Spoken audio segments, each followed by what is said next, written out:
All right, let me share my PowerPoint deck. So give me a second and I'll share my deck.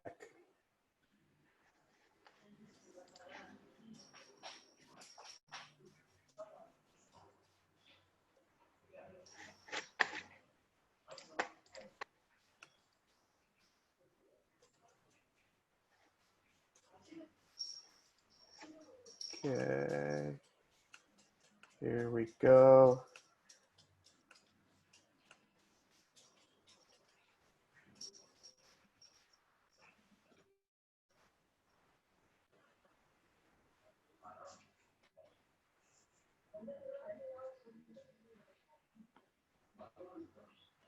My Mac is thinking. Yes, we can hear you. Good. You just can't see anything yet. But screen is yet to be. There we go.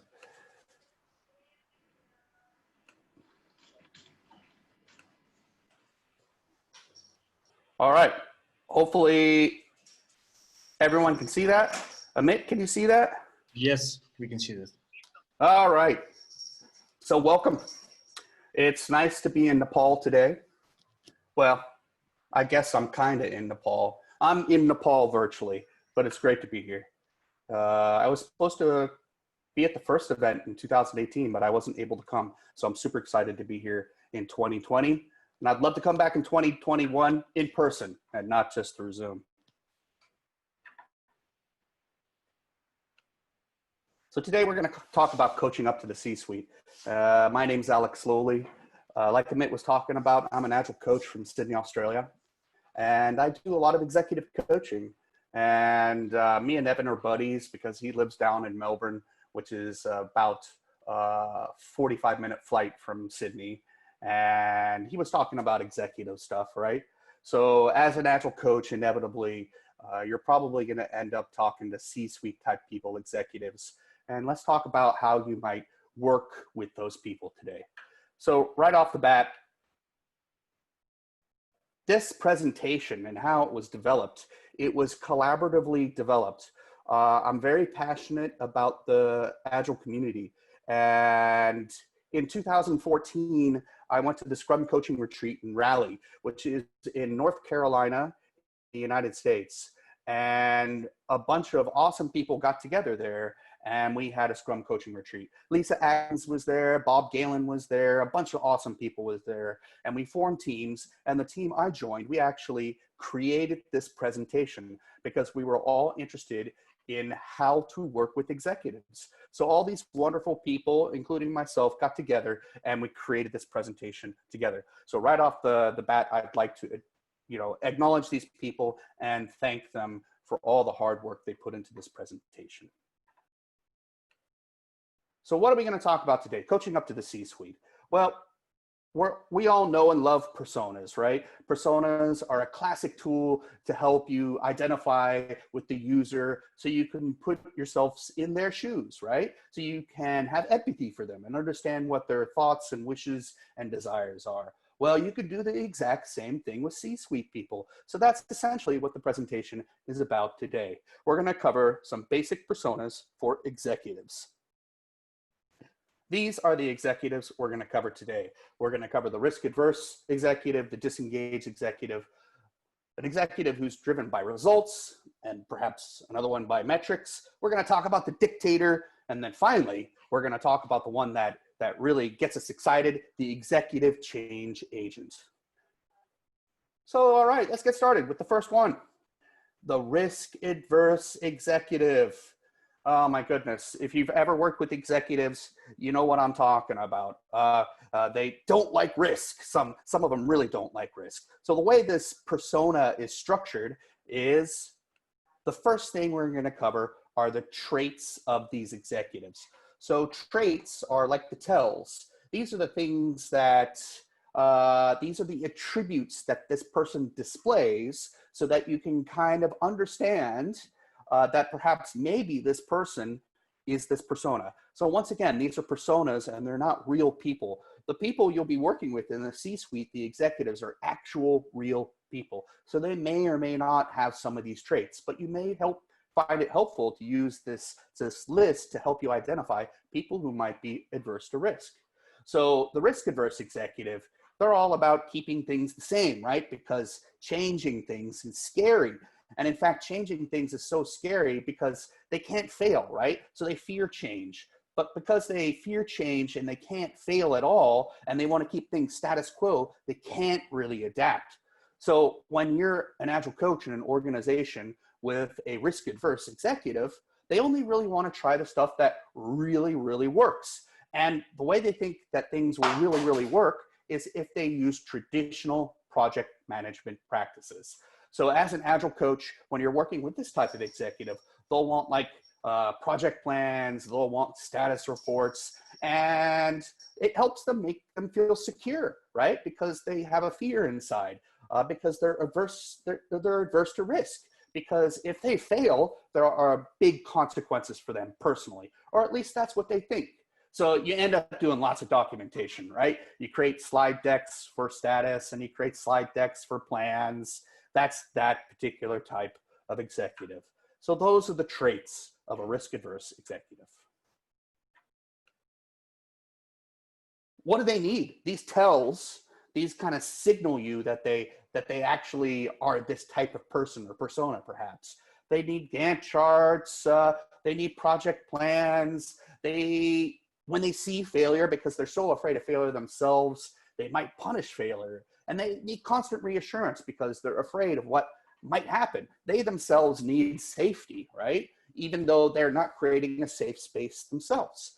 And because they're afraid of failure, they always need demonstrated success. When it comes to Agile transformations or adoptions, they love pilot programs because they're small, little, safe things that they can do in discrete steps. And they also want to make sure that they have a broad base of support so that everyone is on the same risk page as them. So they're thinking about how they compare to the other executives, and they want that bottom-up support from their organization to keep them safe.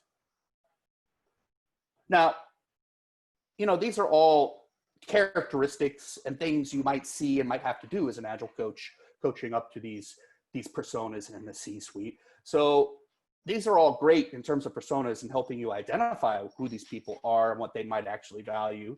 But you need to be able to figure out how to relate to these people, right? So just like there's a coaching stance or a leadership stance where you change your coaching style and change your leadership style, you might have to change your coaching style when you're dealing with executives of this particular type. So how do you relate to these people? Well, you probably need to be in constant contact with them, right? So you want to be able to understand and empathize with their concerns. You might want to be proposing solutions or safe to fail solutions that are low risk for them, that they can do safely, right? And you might need to be patient and gentle and reassuring because they're afraid of risk. So you're going to have to think about the exposure of them to risk and the program to risk, and do small little incremental steps that are safe for them to accommodate over an Agile adoption. So this is how you relate to that particular individual. What kind of tools can you use with this type of executive? Well, in this tool slide, essentially what I'm going to give you is a bunch of links. So you can refer to the slide deck later. I'll give you the slide deck link later, but it's going to give you links to books. It's going to give you links to blog posts and games and all kinds of interesting things that you can study up on and then use to help to relate to that particular individual. So in this tool slide, we're talking about the Phoenix project and the goal, which is all about, you know, how can you do things evolutionarily and incrementally. There are games like Jenga game, a ballport game, where you can educate them about how doing things in small batches is actually lowers risk. And you might teach them stuff like risk exposure analysis, or how a J-curve happens when you adopt a new practice in your company, how you might actually suffer for a little bit. So that kind of teaches them that it's okay perhaps to get a little worse before things get better. So this is a tool set that you would then use to help reassure and engage and help you get along and get things accomplished with the risk-averse executive. So let's explore the next persona. the disengaged executive, right? So this is the executive where they're just too busy for you and they delegate things to other people, right? This is the executive sponsor that hires you to do a transformation and then they disappear. They delegate things, but they don't actually help that delegate accomplish anything with you. They are interested in green phasing, which means they only want to hear about success. Green phasing is the concept that they only want to hear what's going well. They don't want to hear what's going bad. They might even have a hidden agenda, right? Perhaps they hired you for a reason you're not even sure of. This is pretty typical for an organization where they might perhaps be doing an agile transformation or an adoption for reasons that you're not even aware of, right? They might be thinking, that agile is just a fad. They've brought you in as an agile consultant, as an agile coach to help them just do the agile thing because they think they have to do it. And the reason they're not giving you the support is because they're not really interested in engaging and making it successful. And in fact, they like to fight fires. That's kind of their thing, right? They're heroes and they're into heroics. You can't get a meeting with this person. And when you do, they're always distracted because you're not the top priority. And the agile adoption is not the top priority. And then you try to schedule a meeting with them and you finally get a meeting with them. You've been trying to get a meeting with them for like 4 weeks. You get a meeting and the day before they reschedule a meeting and you end up not meeting them at all. And this can go on for weeks and weeks and months where your sponsor, your main sponsor, the person who hired you in, you no longer see, you no longer hear from, they don't answer your emails and they're not involved whatsoever. And in fact, because they're not engaged, they have no idea what's going on. They don't know what you're doing. Maybe they don't even care what you're doing.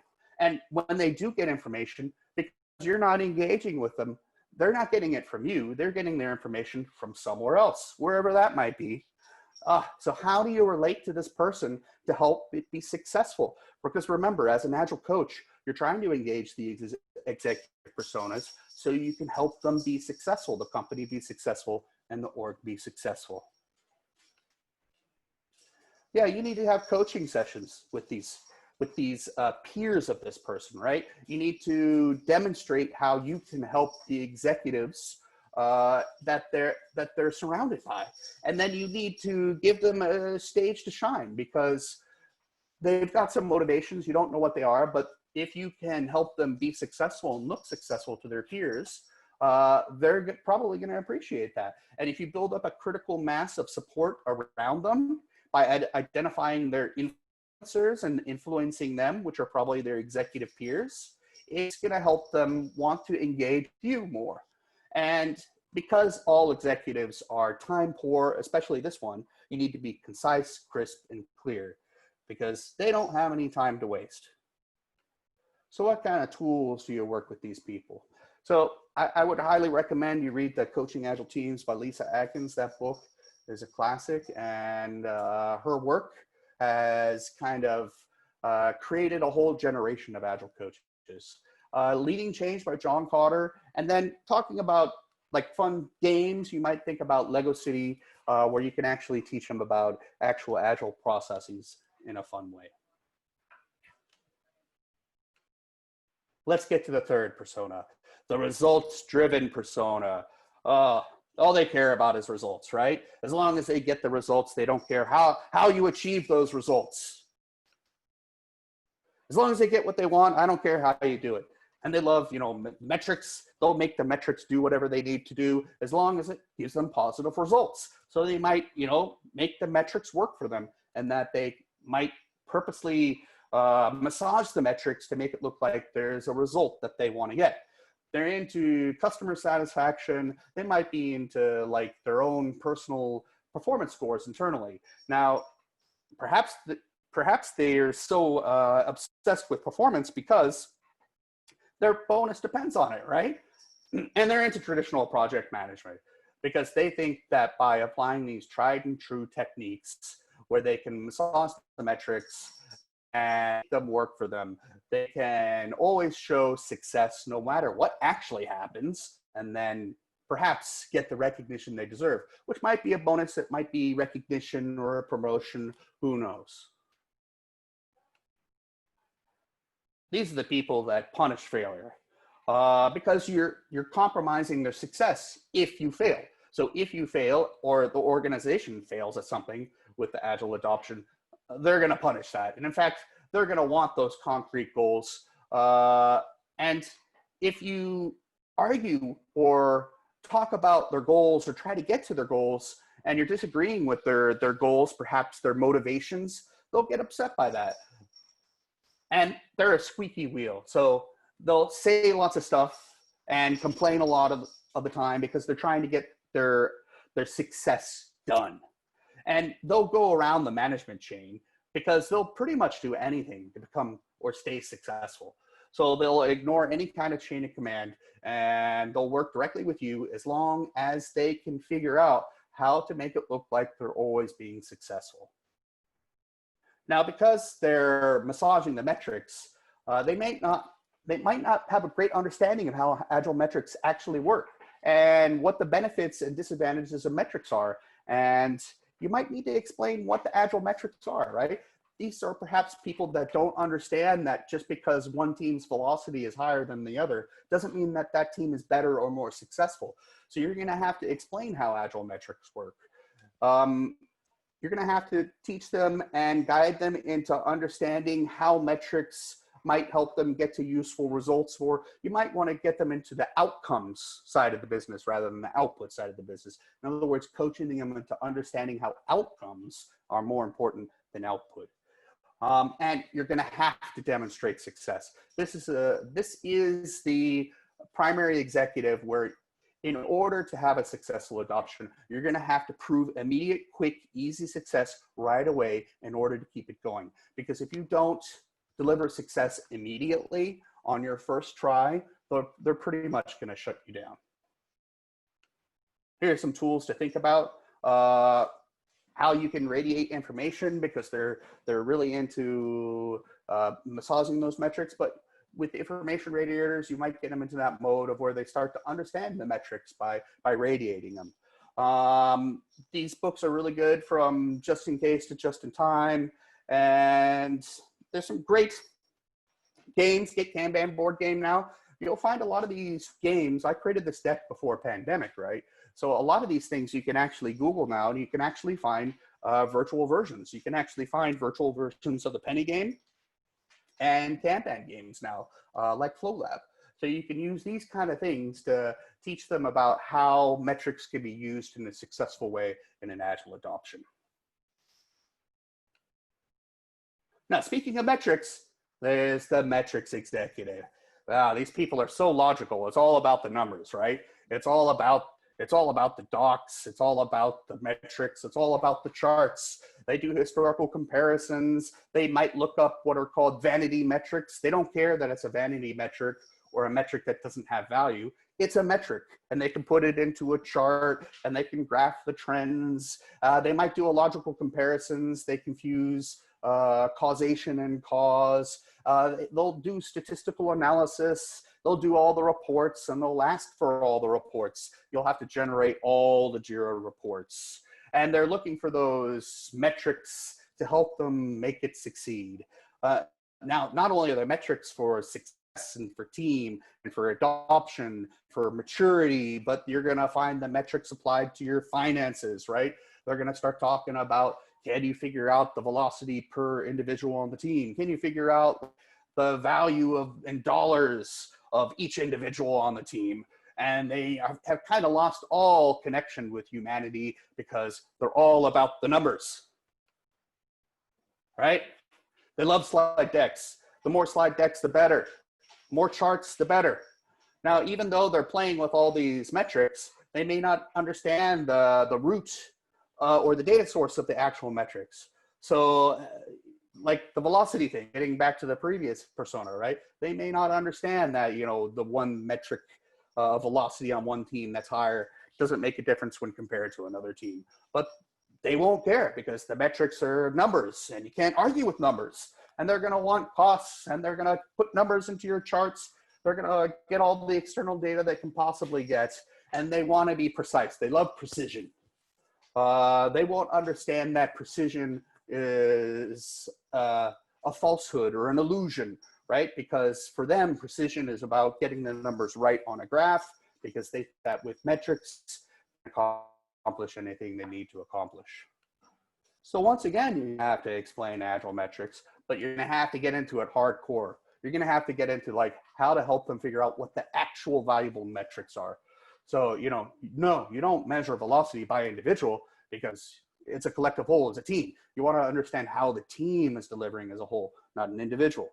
So you're going to have to demonstrate all these analytical techniques in Agile that actually encourage positive valuable metrics and not vanity metrics. And yeah, you might have to translate these metrics into dollars eventually. You're going to have to teach them those financial metrics that are easy to do and make sense, right? So like funding at a team level, where you just fund a whole team, right? Rather than doing project level based funding. You're going to have to figure out all that stuff with this executive. There are a ton of tools with this. The chaos report is a classic example of a great tool for this type of persona because it has a ton of metrics and they're going to be able to easily digest it and understand it right away. All the state of reports, the state of Scrum, state of Agile, I don't know if Evan's still on the call, but there's the business agility report now. All those reports are going to be really great for this individual. But the reason they're great is because it'll immediately engage them because they like that, but it'll also show them what the actual valuable Agile metrics actually are. There are some other books in here as well. You might get into Sonar Cube and Jenkins and start doing statistics around, like analyzing your code and all that kind of stuff. But essentially all these tools are around numbers and helping them develop a healthy relationship with numbers. Now, the Dictator. This is the one. Oh my goodness, everybody's familiar with this one. Let's talk about the Dictator.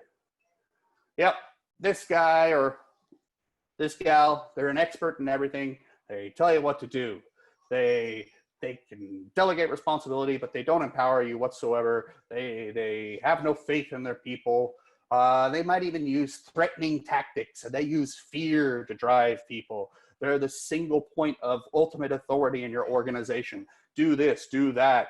I'm the best at everything. Come to me with a problem and I'll know the answer because I'm an expert. And because you have to come to them for everything, they're a bottleneck, right? They think they have to solve everything, when in actuality, they're not really solving anything, but they think they are. And one of the other things you're going to see is that they'll have someone who actually is their pet, who actually might rely on their relationship with them like a yes person, who just says yes to get advancements and to get recognition. These people are impatient, unforgiving, and they just want to tell people what to do. Now, this doesn't make them a horrible person, right? All these personas, even though they're exaggerated for the purpose of creating a persona, it doesn't mean they're like good or bad or evil or all that kind of stuff. But they probably have developed these attributes and traits through whatever circumstance. Perhaps this executive has had a bad Agile transformation in the past, or perhaps they've had struggles that you aren't aware of. So because they're an expert at everything, they don't want to be questioned, right? They don't want to be asked why. They'll get upset. And in fact, because they're the expert at everything, they'll make strong, dynamic decisions. And they might actually be ill-informed, kind of, not good decisions. And they'll be interested in the chain of command. And they'll surround themselves with other technical experts by themselves, because that's what they value. And they like people to say yes to them because they think they're always right. They want people to tell them they're right. And that's why they'll have that person, that teacher's pet, who might be actually telling them that they are right. And they don't really want, collaboration. This slide says discourages email collaboration because this deck was originally written in 2014. But, in our today's world, it means they don't really want to solve things together. They just want to solve things. So yes, you're going to have to be polite. You're still going to have to be diplomatic and tactful with these people, but you're going to have to be firm with them. You might have to, stroke their ego a little bit. Yes, I agree with you, but have you considered this? You're going to have to figure out what motivates these people and then try to influence them that way. Now, being the pet here means not necessarily agreeing with everything they say, but you want them to think that they can come to you and that they'll get reassurance and that they can talk to you, and then you'll be nice but firm. You might actually say, yes, I agree. So you might use a lot of yes and techniques. Yes, I agree with you, and also this. What kind of tools can you use? Well, there's the classic Scrum by Ken Schwaber, Hendrik Nieberg's Agile Product Ownership, and then Shit Bad Scrum Masters Say by Adam Weisbart, perhaps one of my favorite Scrum Master videos of all time.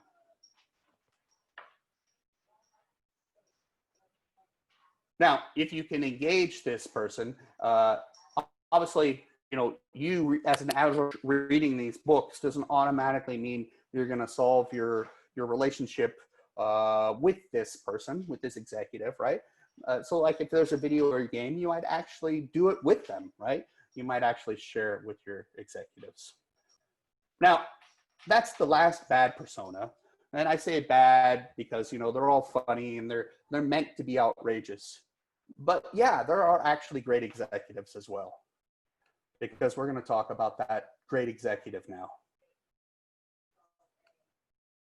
Right? The executive change agent. We've gone from worst case executives to the best case executive. So how do you know when you're working with a really great executive? They trust you. They empower you and all the people that work with them. They're engaged with you. They're meeting with you, talking to you, collaborating with you. They're thinking about the success of their organization, their team, their company, not necessarily their own personal success, although they will tend to be personally successful. And the reason they're personally successful is because they make everybody else successful. They're open to change and failing because they understand that failing, they have an opportunity to learn. And they want to actually learn. Rather than you as a coach having to go to the executive and kind of force feeding them new knowledge, they'll actually come to you and ask. Or if they see you doing things, they'll ask you what you're doing and then do it themselves. They're actually very receptive to behavior modeling. They'll be supported of all levels, and they'll have that servant leadership type of quality.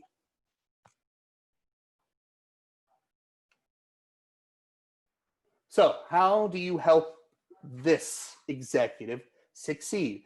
Because this is the executive, the other executives were the executives you're just trying to establish an empathetic relationship with so that you can kind of get a working relationship going and get started helping the organization. This executive change agent is a different case.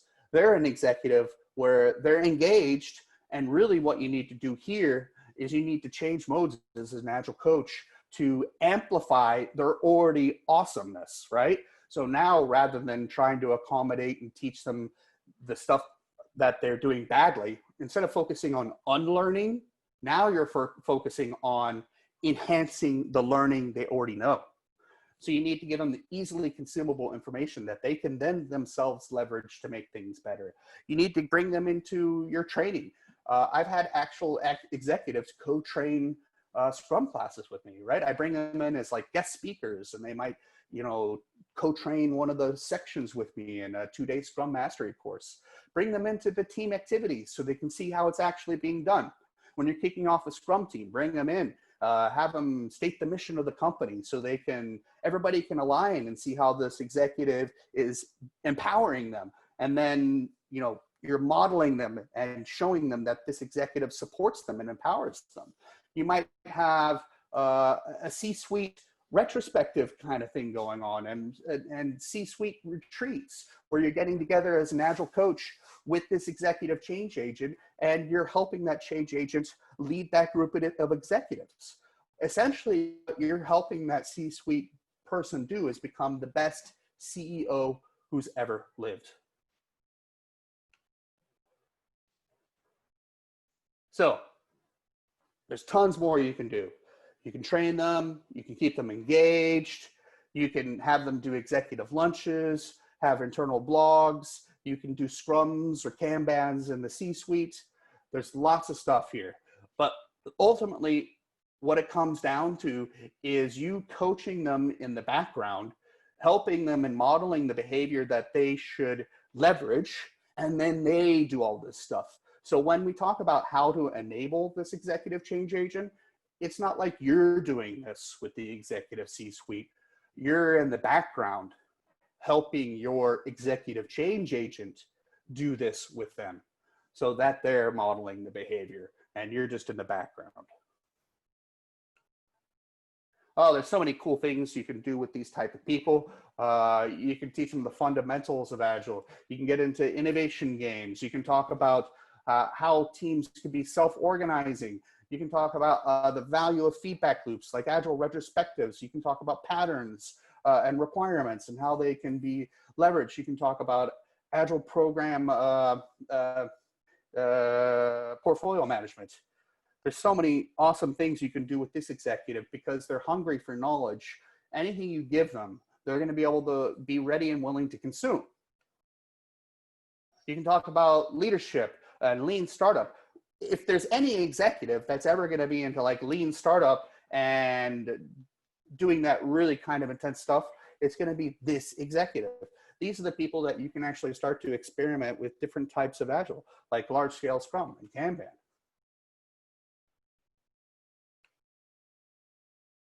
It just keeps on going on.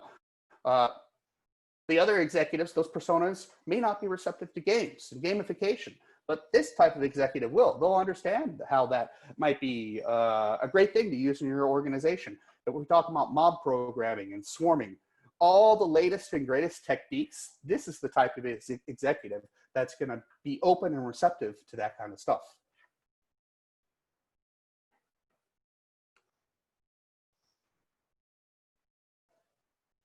When it comes to like Spotify, this is where you want to be with the Spotify thing, right?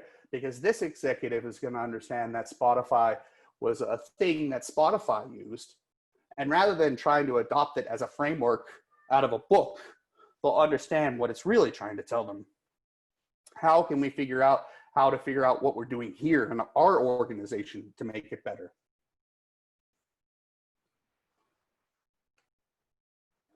Now, that was a ton of resources. I don't expect you to look all that stuff up right now, or you might be familiar with some of it, you might not. But what I've done is I've provided you a link. So I've put a link to the presentation in the presentation, and I'll share the presentation later, and you can go click that stuff to your heart's content. You might be able to identify your particular executive persona. I encourage you to think about the executive change agent, the unicorn at the end, and how to amplify that. If you're in that situation, you're in a really good place. Go explore all the resources. We've provided the links. There's a ton of stuff in there that you can go look up. And finally, I want to thank you all very much. And I leave plenty of time for questions because I love questions. And thank you.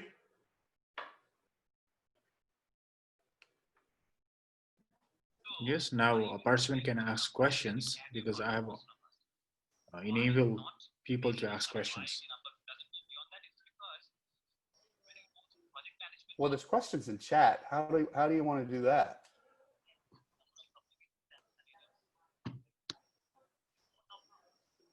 Yeah, Satya, maybe you can directly ask the question. Okay. You can unmute. Maybe Rishi has asked one question before me, right? So Yeah. maybe Rishi can unmute. Okay, cool. Okay. Right. Yeah, thanks, Satya. Hi, Alex. That was a very interesting presentation. My question is, customers or users, they are mostly in the center while we, especially work in an agile framework, and especially when we are developing the product, right?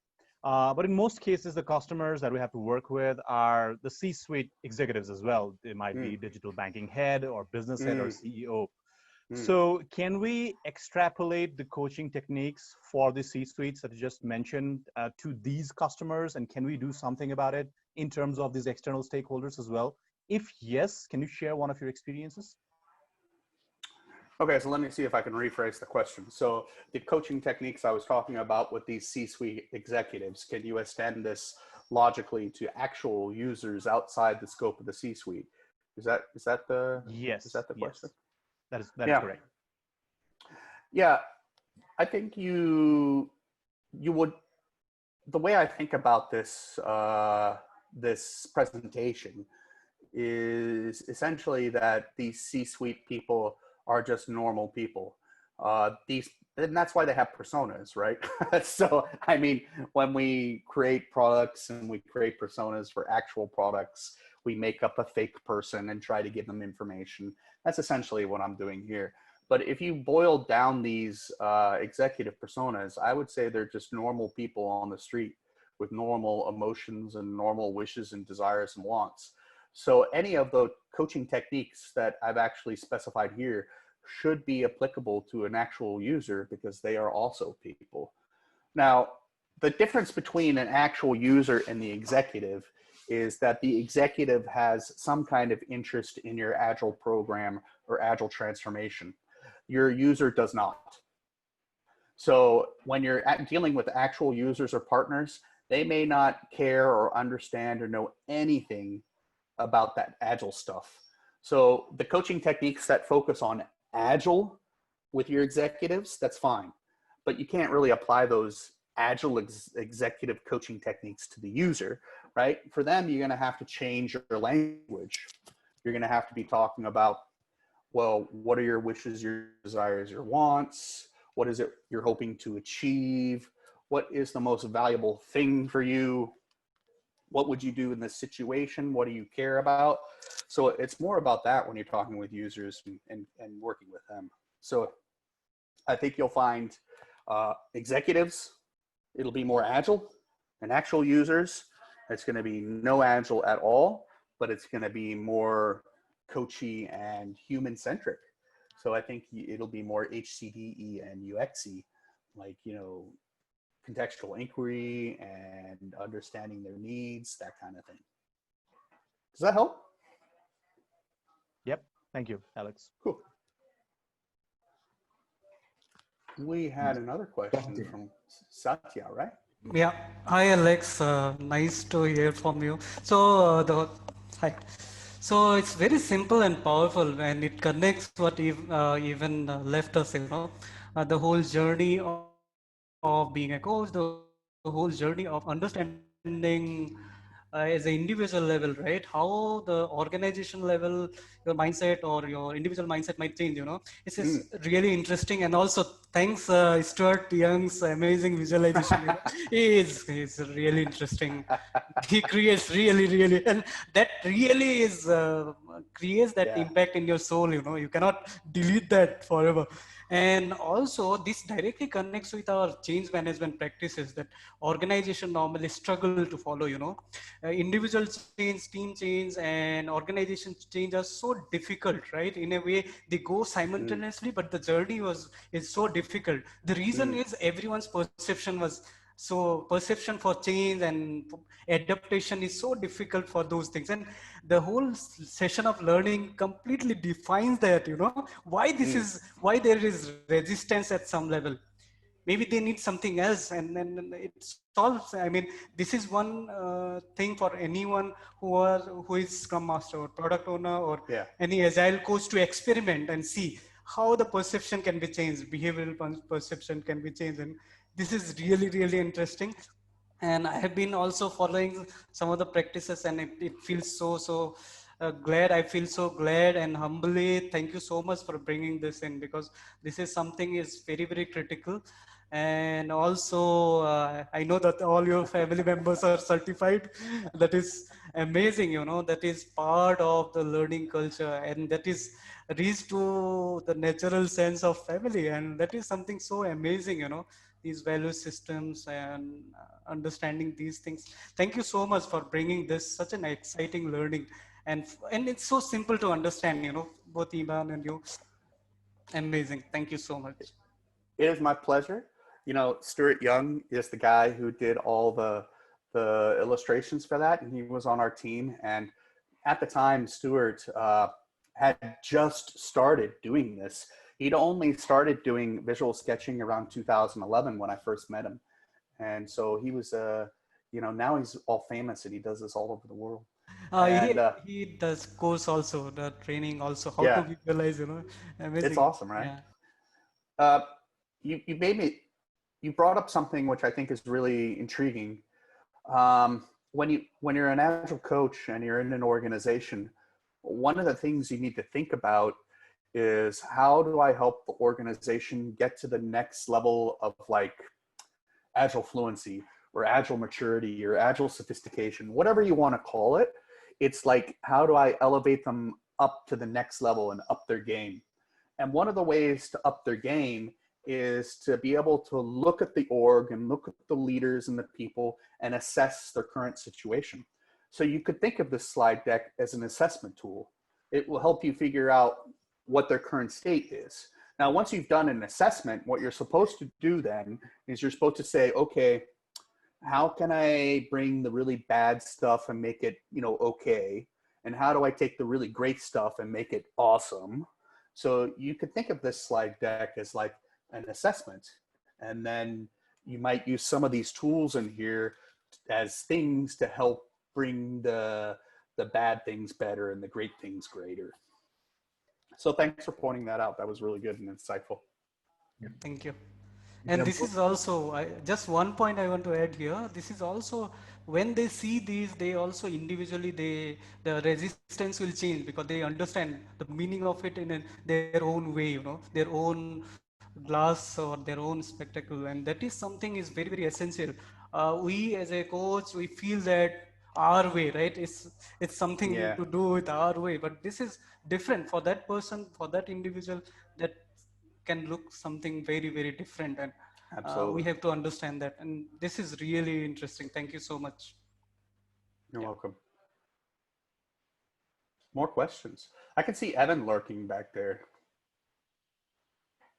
Yeah, if you have more questions, please put in. Then we'll go for a break after this. Yeah. Now, I will say something here. I created this deck with a bunch of coaches. So of course, when we created these personas, we were like, executives, they're the worst, right? Like that's why all the executive personas are terrible. I would encourage you not to think of this executive persona list as a list of terrible people. What I would encourage you to think of it as is a tool to help you empathize with these people. So just a comment.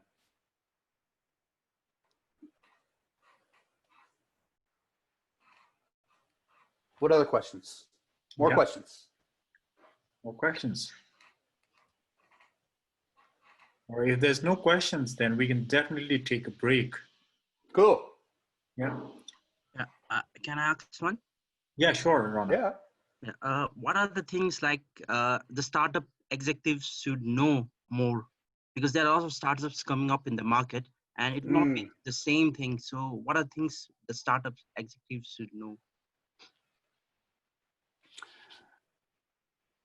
There are many different types of startup executives, just like the personas we covered tonight.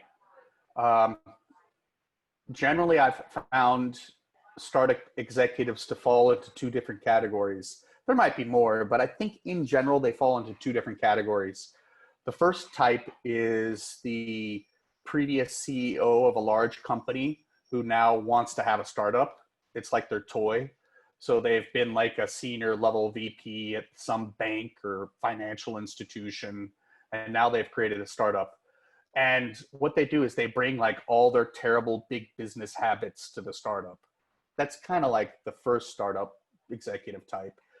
What you need to help them do is unlearn and learn new ways. And the other startup executive type I've found to be like the serial startup or the true startup executive type. They're different in that they might not know anything. This might be their first startup and they're like, they don't know anything. Like anything you say, they'll be interested in because you're like a genius. You've done it. You know all this stuff. They don't know anything. And as they do more and more and more, they get better and they become serial startup people. But I think they tend to fall in those two categories. They both, you know, have their advantages and disadvantages. But if you're in a startup where you have a true startup CEO or true startup C-suite person, I think as a coach, it's about helping them find a balance between staying in startup mode and becoming more mature. And it's a fine, delicate balance. I don't know if that answers your question, but maybe I said something good. I don't know.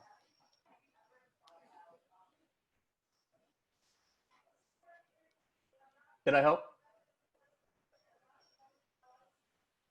Bye. All right. Thank you. Thank you so much, Alex, for your time, for all the effort that you made.